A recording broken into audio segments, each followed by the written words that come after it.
Alors, je vais reprendre la parole. Mais donc, avant de vous parler de ma présentation, je vais d'abord donc commencer par me présenter. Donc, je suis étudiante à l'Université de Genève en deuxième année de master en psychologie. Et je suis donc en pleine élaboration de mon travail de master qui porte sur la PrEP. C'est un dispositif dont je n'avais pas du tout connaissance, mais dont mon professeur de mémoire m'a proposé justement, par intérêt justement que je porte au domaine de la santé sexuelle, de justement travailler dessus.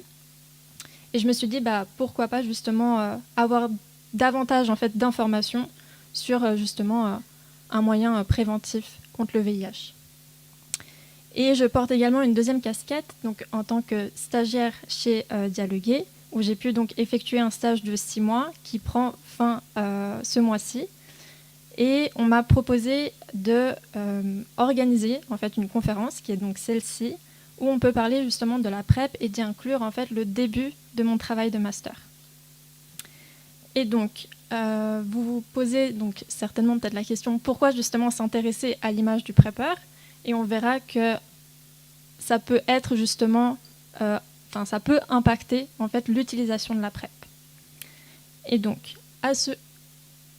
voilà, mon titre de mémoire, c'est le rôle de l'identité sociale dans la perception du prototype des PrEPpers dans la population d'hommes ayant des relations sexuelles avec des hommes, qu'on dit donc HSH, et des hommes hétérosexuels cisgenres, qu'on nomme donc non HSH. Le titre, il peut paraître un peu complexe, flou, incompréhensible, mais on va essayer ensemble de le décortiquer pour essayer donc de le comprendre. Et donc, à ce jour, je vais un peu répéter ce qui a été dit dans les présentations précédentes, mais donc il existe différents freins à l'utilisation de la PrEP, des freins externes et des freins internes. Les freins externes, comme on a vu, c'est le fait que, par exemple, des professionnels ne soient pas sensibilisés ou formés à prescrire la PrEP. Le fait également qu'il y ait un frein au niveau de la distance géographique. Les personnes vivant donc en milieu urbain sont plus propices à prendre la PrEP que les personnes vivant en milieux ruraux. Le fait également qu'il y ait des listes d'attente qui soient super longues, ça nous freine justement à utiliser la PrEP. Hormis le coût justement de la PrEP, il y a également le coût en fait, de la prise en charge médicale. On a vu justement donc, au niveau de la consultation, des analyses qui sont faites, etc. Il y a également donc, un frein au niveau culturel, c'est-à-dire que par exemple, en Guyane, on a quand même un taux d'infection au VIH qui est élevé, et donc c'est-à-dire des personnes qui sont éligibles à prendre la PrEP, mais qui ne la prennent pas. Alors qu'à Paris, où on a un taux de VIH qui est quand même inférieur, on a plus de PrEPpers. Au niveau des freins internes, donc, il peut y avoir justement un certain tabou à parler de sa sexualité, de sa vie intime. Demander la PrEP, c'est aussi donc se dévoiler quant au fait qu'on peut avoir donc des relations avec une personne du même sexe que nous. Il y a des personnes qui peuvent être justement dubitatives quant à son efficacité, et il y a des personnes qui vont vouloir éviter de prendre la PrEP pour ne pas être associées au groupe LGBTIQ+. Et justement, on peut se poser la question, mais est-ce que percevoir en fait une image des PrEPpers comme étant négative peut également être un frein à l'utilisation de la PrEP? Et donc, mon mémoire se base sur une première théorie, qui est celle du Prototype Willingness Model, qui a pour but justement de comprendre si justement qui a pour but en fait de prédire les comportements non intentionnels et à risque pour la santé. Il y a une variable qui est très importante dans ce modèle, qui est donc la perception des prototypes. Donc, un prototype, c'est une image claire et typique de la personne qui adopte un certain comportement. Donc, par exemple, le fumeur. Si je vous demande d'imaginer un fumeur dans son comportement, dans son apparence, l'image que vous en avez, c'est un prototype. Donc, par exemple, le fumeur qui sent la cigarette, le fumeur qui par tout temps, n'importe quelle météo, sortira justement fumer. Tout ça, ce sont justement des prototypes. Ensuite, il y a également deux aspects importants qui sont donc la similitude et l'évaluation du prototype. C'est-à-dire que plus on va se sentir similaire au prototype, plus on va l'évaluer positivement, et plus on va possiblement adopter les comportements à risque. Donc on va prendre l'image du fumeur et essayer de comprendre ensemble justement comment est-ce qu'elle est construite. Dans notre société, fumer, c'est une activité qui est indésirable. Il existe des lois anti-tabac justement qui génèrent une certaine peur chez la population pour éviter de fumer. Définir un comportement comme indésirable, ça amène involontairement à une certaine stigmatisation justement du groupe. Et justement, donc, les fumeurs vont moins être acceptés dans la société. Et il a été remarqué dans une étude en 2013 que justement cette stigmatisation envers les fumeurs était représentée donc, par le fait que la majorité des Français non-fumeurs ne sortiraient pas avec des fumeurs de par justement leur odeur, leur apparence désagréable ou même le fait qu'il y ait justement des dommages toxiques à des tiers. Mais en revanche, il n'y a aucune étude qui n'a montré une association entre la stigmatisation et le fait et la volonté en fait d'arrêter de fumer. Donc c'est pas parce qu'on stigmatise un groupe que la personne elle va vouloir arrêter de fumer. Mais dans cette étude en 2020, il y a eu quand même un résultat qui est ressorti, qui est donc le fait que les personnes qui ont une forte intention d'arrêter de fumer auraient essayé d'arrêter de fumer lorsqu'elles ont perçu une désapprobation sociale de leur groupe. Ce qui nous amène donc à parler du fait que les personnes qui se sentent donc appartenir fortement à leur groupe et du moment où on rend saillant leur identité, leur identité, donc du moment où où on voit justement l'identité de la personne, du moment où elle est dans une situation menaçante, où on critique son identité, elle va plutôt vouloir défendre son identité. Alors que les personnes qui se sentent moins en fait appartenir à leur groupe de fumeurs, et chez qui justement on rend saillant leur identité, savent que fumer, c'est pas forcément bien vu, et elles vont plutôt vouloir donc quitter leur groupe pour rejoindre un autre groupe qui est plus apprécié dans la société, comme par exemple celui des non-fumeurs. Donc l'humain, il a un besoin d'avoir en fait une image positive, ou du moins d'être perçu positivement. Et donc, on peut parler de l'identité sociale et de l'effet mouton noir. Donc l'effet mouton noir, c'est le fait qu'on évalue une personne de son groupe plus négativement qu'une personne du groupe externe qui a eu en fait exactement le même comportement mais négatif. Alors qu'on va évaluer le membre de son groupe plus positivement que le membre du groupe externe qui aura eu donc la même chose, le même comportement mais cette fois-ci positif. C'est-à-dire qu'on va favoriser son groupe et on va exclure ce qui est négatif. Ce qui nous amène donc au but de ma recherche qui est de comprendre justement si l'effet mouton noir participe à la dégradation de l'image du prépeur chez justement les hommes ayant des rapports avec d'autres hommes.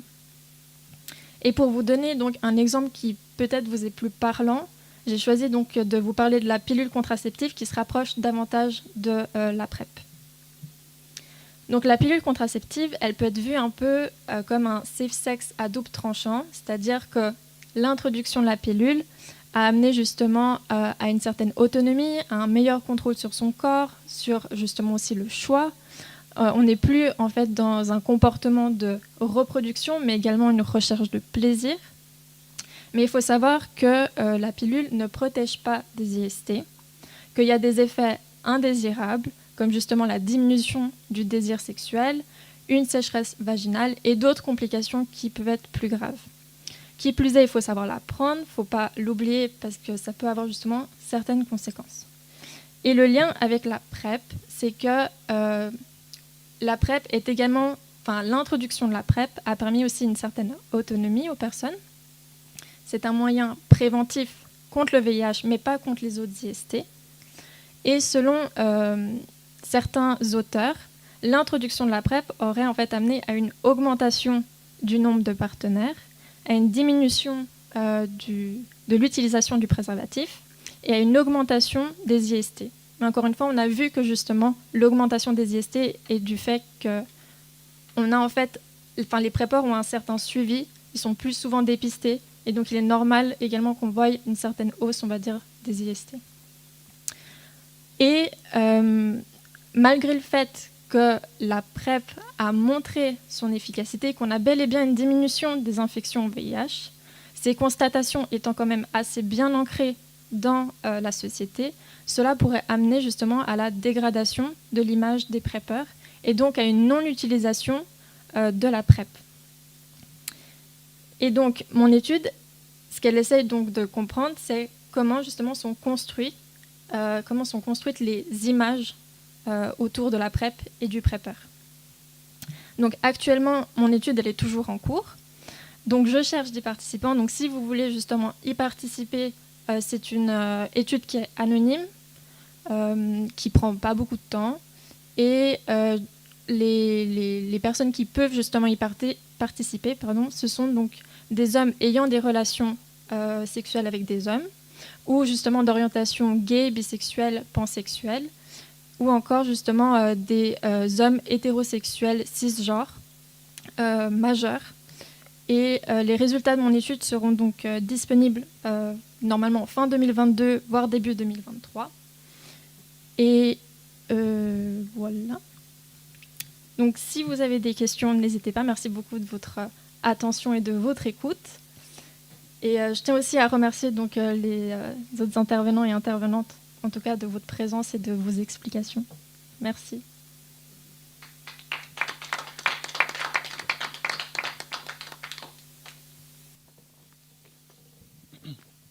Moi, j'avais une question. Je profite du fait d'avoir plusieurs professionnels réunis à moins de 5 mètres pour savoir justement comment éclairer un peu le chemin de la prévention. J'ai compris en tout cas dans la première présentation qu'il y avait un profil qui se dessinait autour des PrEPeurs de certain âge, 40 ans, et qu'un niveau social-économique assez bon, et qu'il y avait du coup en tout cas un usage préférentiel de la PrEP en Suisse. Est-ce que dans les autres présentations, par exemple avec le programme Suisse Prepared ou bien en clinique, au checkpoint, est-ce que vous retrouvez aussi une similarité? Est-ce qu'il y a une homogénéisation des profils du PrEPeur? Et si oui, où sont-ils les autres types de profils? Les personnes sur lesquelles vous n'arrivez pas à mettre la main dessus?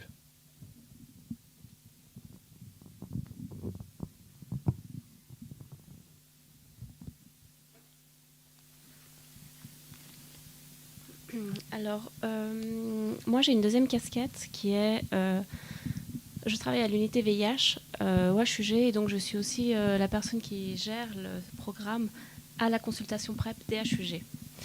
Donc nous on a une population de personnes différentes que celle que Loïc voit. C'est beaucoup plus représentatif du programme PrEP. On a très peu de personnes avec des moyens limités parce que nous n'avons pas de consultation à bas seuil. Nous n'avons pas de tarif préférentiel. Donc nous voyons vraiment les personnes caractéristiques du programme PrEP. Ce qu'on va voir, par exemple, qui sort un peu de ce cadre, ça va être les travailleurs des ONG, les travailleurs qui viennent là de façon transitoire, qui ne connaissent pas forcément le checkpoint, ou les centres de santé sexuelle et qui vont avoir le réflexe d'aller aux consultations. Et là, effectivement, on va sortir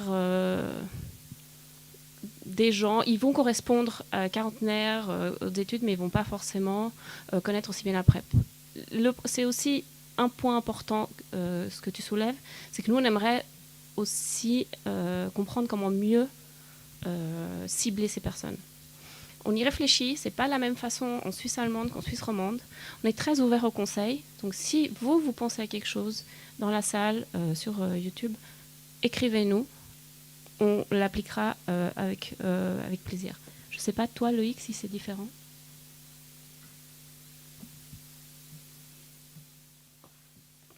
Oui, nous, on observe que on a ce noyau d'anciens prépeurs qui sont exactement les personnes que tu décrives, parce que des personnes qui, au moment où les médicaments coûtaient cher, où l'accès aux soins était coûteux aussi, c'est des personnes qui avaient des moyens pour pour pouvoir se procurer ce médicament. Et petit à petit, on sent qu'on rattrape le retard. Et on sent que ce retard, il a été rattrapé de manière exponentielle.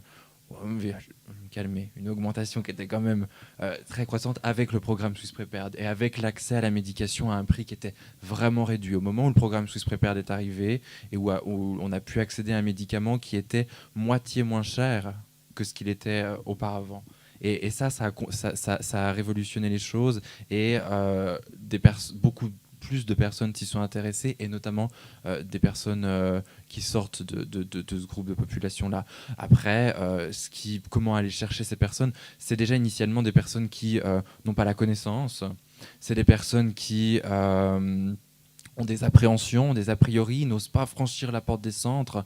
Toute la difficulté, ça va être, avant d'aller parler de la PrEP même, c'est de pouvoir aller parler de dépistage, pouvoir aller parler de sexualité et de sexualité, de santé sexuelle, et pouvoir dire oui, il y a des endroits où ça existe, où on peut en parler de manière bienveillante, ou si tu veux, il y a des endroits où ça existe, où ça peut être complètement anonyme et où tu peux aller, et il faut promouvoir ces endroits, il faut faire connaître.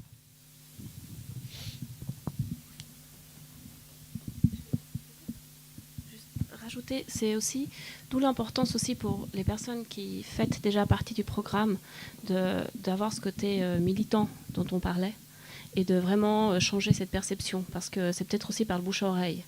Une façon qui est aussi très efficace, c'est dans les sites de rencontres. Par contre, malheureusement, c'est un budget que la plupart des programmes, nous n'avons pas, ou la plupart des centres de santé, mais c'est toute cette image. Et les travaux comme ceux de Loredana, merci, du coup aussi peuvent participer. Mais je pense que pour l'instant, le bouche à oreille peut être aussi déjà une bonne façon.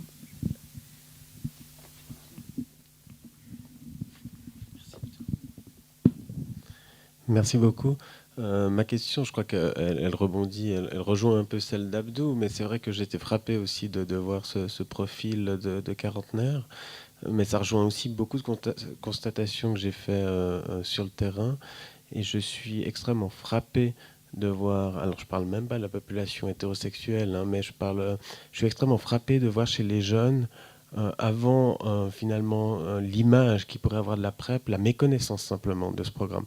Le fait que ce ne soit pas une option qui existe pour laquelle ils ont déjà entendu parler. Et quelque part, quels sont les leviers, notamment chez les jeunes, et chez les jeunes adultes, qu'on pourrait avoir pour justement développer cette connaissance.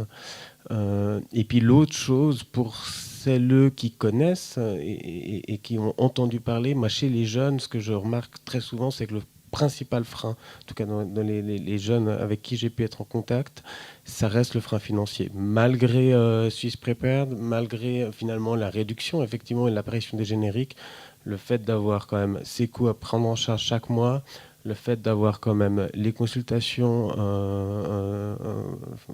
tous les 3 mois, et que les jeunes sont quand même une population qui a plus facilement des franchises hautes, ça reste un frein vraiment important. Et là aussi, finalement, quel levier on a pour pouvoir faire bouger les choses à ce niveau-là.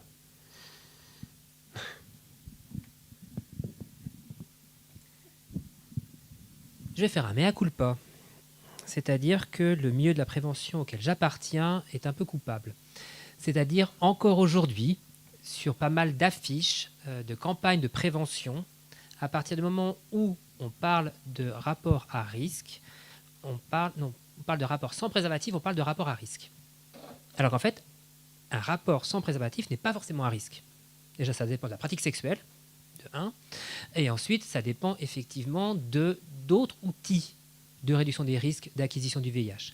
Donc, dans le domaine de la prévention, on doit prendre l'habitude de présenter le panel. Et dans ce panel, il y a bien entendu la PrEP, comme il y a le traitement pour les personnes vivant avec le VIH, comme il y a le préservatif, comme l'exclusivité sexuelle, tant qu'elle est faite avec un contrat et que tout le monde s'y tient, etc., etc. Donc on doit prendre l'habitude de présenter les outils dans leur ensemble, sans en privilégier un plus que l'autre, sans les hiérarchiser. Ce n'est pas à nous de choisir. Nous, on est vendeurs. On doit proposer le panel complet, c'est à la carte, et les gens prennent ce qu'ils veulent. S'ils veulent prendre plusieurs plats, s'ils veulent en prendre un seul, chacun ses choix. Ensuite, ce qu'on a vu tout à l'heure sur les profils, c'est des enjeux socio-économiques clairement. C'est-à-dire que les premières personnes qui ont pu prendre la PrEP, c'est celles effectivement qui avaient des moyens financiers et qui du coup avaient une franchise potentiellement basse ou tout du moins avaient les moyens financiers d'assurer la couverture des frais. J'ai pas 1001 solutions. Pour les personnes qui sont précarisées financièrement, qu'elles soient jeunes ou non, à partir du moment où on n'a pas la possibilité de solliciter son assurance Il faut trouver d'autres solutions. Parce qu'en plus, ces publics jeunes ou moins jeunes, parce qu'à 40 ans, on n'est pas vieux, il n'y a pas forcément de raison de baisser sa franchise non plus. C'est-à-dire que si je n'ai pas d'autres frais de santé, est-ce que pour ça, je vais devoir payer 2000, 2500 francs, voire 3000 francs de plus d'assurance maladie chaque année? Donc voilà. Les personnes font des calculs individuels et la santé publique doit aussi faire ses calculs. Il est aujourd'hui clairement économiquement rentable de financer la PrEP pour toutes les personnes qui rentrent dans les critères, qui sont ceux de ne pas vivre avec le VIH et d'avoir une exposition. Donc là, c'est un enjeu aussi de l'élargissement de la PrEP. C'est à quel moment il y a une limite pour garder effectivement cette coût-économicité. C'est-à-dire que si on fait prendre en charge à toute personne la PrEP, là par contre on va atteindre une limite économique des budgets. Donc il faut un minimum d'évaluation, donc une exposition avérée au VIH, donc d'avoir des pénétrations sans préservatif, voilà, ou de risquer d'en avoir ou d'appartenir à un groupe, etc. Donc là, c'est des calculs à faire et donc il y a des programmes qui commencent à se mettre en place. Dans le canton de Vaud, pour l'instant, c'est des programmes cantonaux de dépistage, d'accès au dépistage, à moindre coût, voire gratuit pour les jeunes ou pour les personnes précarisées financièrement. À Zurich, ils sont en réflexion. J'invite le canton de Genève à y réfléchir, puisque des interpellations politiques ont été déposées aussi bien au niveau cantonal que fédéral, que je soutiens, ma foi. C'est de faire ces calculs-là et de trouver des services effectivement pour donner accès. Malheureusement, ce que j'ai pu observer, c'est que les consultations à bas seuil sont saturées par des personnes qui n'ont pas besoin du bas seuil. Et donc là, il y a toute une réflexion à avoir, c'est que ces personnes-là, pourquoi elles viennent de ce service-là? Est-ce que c'est uniquement pour des raisons financières ou est-ce qu'il y a d'autres raisons? Est-ce qu'on ne peut pas compléter pour libérer de la place? Donc, je parlais de saturation tout à l'heure. Malheureusement, effectivement, nos services ont des limites. Si on prend les 4000 personnes qui sont suivies dans Swiss Prepared, c'est déjà bien, mais ça met les systèmes qui les reçoivent déjà dans un point de difficulté, on va dire, de gestion des agendas et de fatigue des équipes, etc. Et quand je dis qu'il faudrait au moins 3 fois, voire 4 fois plus de personnes qui prennent la PrEP en Suisse, on est là, mais il faut trouver des solutions. Et donc là, c'est juste l'autorité politique qui doit investir, aussi bien à l'échelle fédérale, déjà en pondant un programme, et ensuite des soutiens financiers au niveau fédéral ou au niveau cantonal, voire au niveau communal, afin de pouvoir soutenir ces programmes, parce que si le préservatif avait suffi pour mettre un terme au VIH, ça ferait longtemps que ça serait réglé. Donc la PrEP a montré son efficacité, on a besoin de la PrEP pour arriver à la fin du VIH, si possible d'ici 2030, qui est l'objectif, et pour ça, il faut soutenir la PrEP, et notamment financièrement et politiquement. Et médiatiquement, il faut en parler autrement qu'un outil spécifique pour des gays, fêtards, qui consomment des substances et qui s'envoient en l'air avec la moitié de la scène chaque semaine. Tu peux rester à ta place, il y a une question sur Internet qui concerne le milieu de la prévention. Donc la personne, elle dit, voilà, tout le monde est familier avec le préservatif, mais personne ne connaît la PrEP, même dans les pays remboursés comme en France.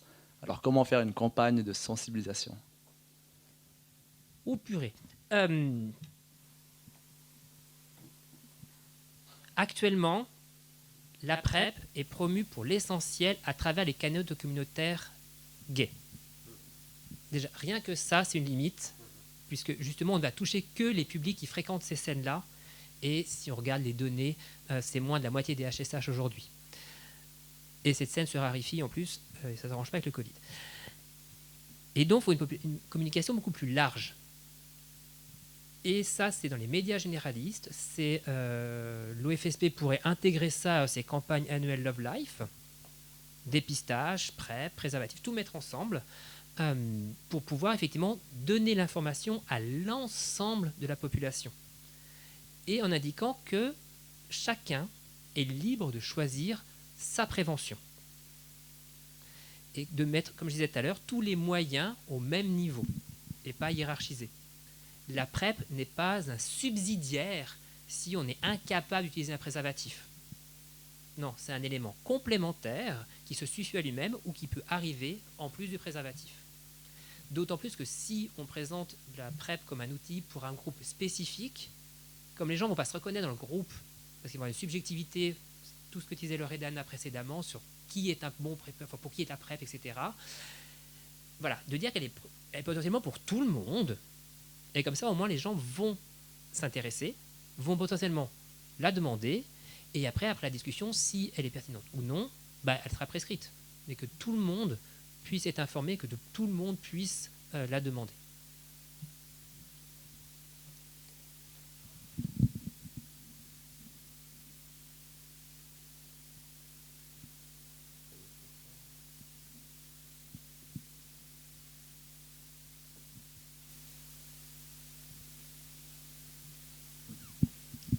Bon, alors je vous remercie de votre écoute. Il n'y a plus de... Enfin, est-ce qu'il y aurait encore des questions supplémentaires? Alors je pense qu'on peut donc clôturer cette conférence. Et encore une fois, merci beaucoup à tout le monde d'être venu, aux intervenants et intervenantes, et à Lorraine d'avoir mis à disposition donc le live. Bravo.